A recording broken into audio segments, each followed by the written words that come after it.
अब सेक्शन 18 की तरफ मूव करते हैं, जो exercise of right of preemption bye Muslim and non Muslim against each other की बात करता है। सेक्शन 18 कहता है कि मुस्लिम्स और नॉन मुस्लिम्स दोनों अपना राइट ऑफ प्रीएम्पशन एक दूसरे के खिलाफ एक्सरसाइज कर सकते हैं।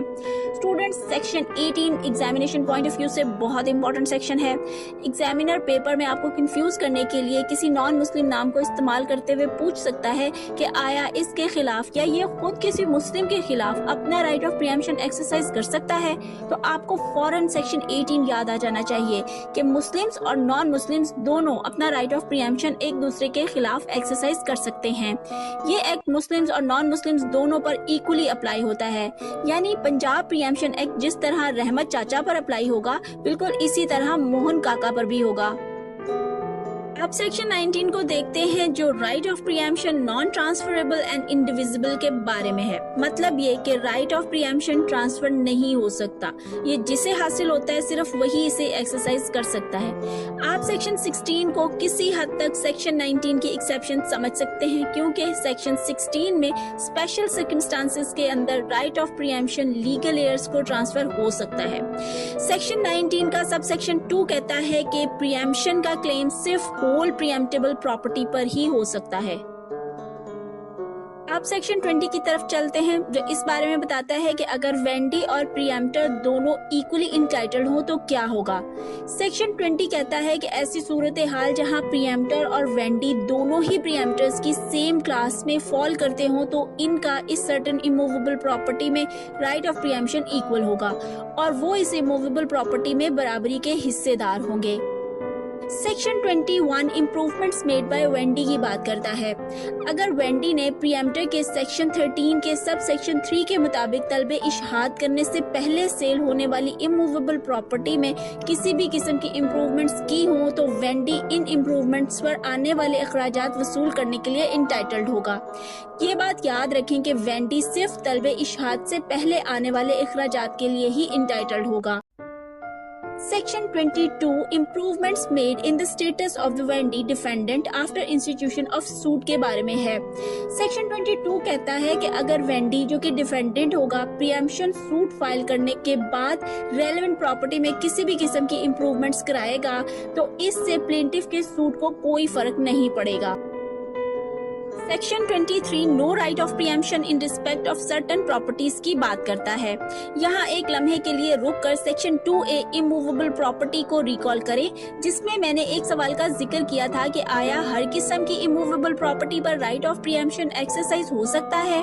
इस सवाल का जवाब है नहीं, और इस जवाब की वजाहत हमें सेक्शन 23 में मिलती है, जो उन इमूवेबल प्रॉपर्टीज के बारे में बताता है जिनकी सेल पर राइट ऑफ प्रीएम्पशन एक्सरसाइज नहीं हो सकता। सेक्शन 23A कहता है कि वक्फ, चैरिटी, रिलीजियस या पब्लिक पर्पस के लिए इस्तेमाल होने वाली प्रॉपर्टीज की सेल पर राइट ऑफ प्रीएम्पशन एक्सरसाइज नहीं हो सकता। सेक्शन 23B बताता है कि लोकल अथॉरिटी, फेडरल या प्रोविंशियल गवर्नमेंट की प्रॉपर्टीज की सेल पर भी राइट ऑफ प्रीएम्पशन एक्सरसाइज नहीं हो सकता। सेक्शन 23 सब सेक्शन 2 कहता है कि जो immovable properties local authorities, federal या प्रोविंशियल गवर्नमेंट ने किसी भी लॉ के तहत एक्वायर की हो वो भी प्रीएम्प्टेबल नहीं होंगी। Section 24 plaintiff to deposit sale price of the property के हवाले से बात करता है। सेक्शन 24 सब सेक्शन 1 कहता है कि किसी भी प्रीएम्पशन सूट में कोर्ट प्लेंटिफ को प्रॉपर्टी की सेल प्राइस का 1/3 इन कैश जमा कराने का हुक्म देती है, जो प्लेंटिफ को इस पीरियड में लाजमन डिपॉजिट करवाना पड़ता है, जिसे कोर्ट फिक्स करती है।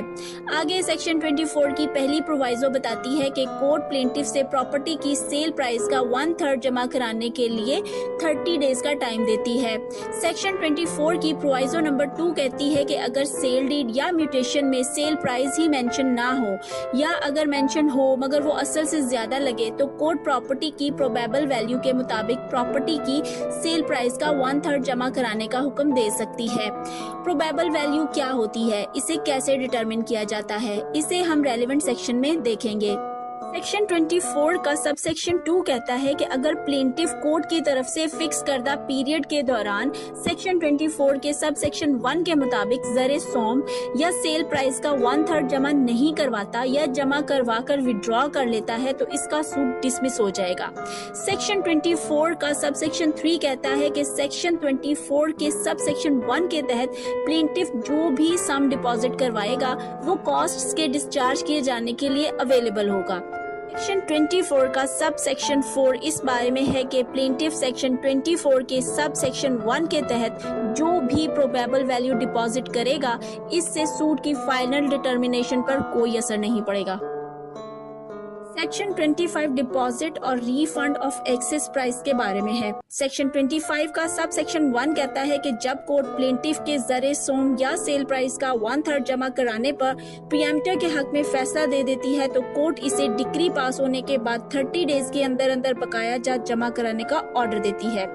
अब सवाल ये पैदा होता है कि अगर प्लेंटिफ ज्यादा रकम जमा करा दे तो क्या होगा।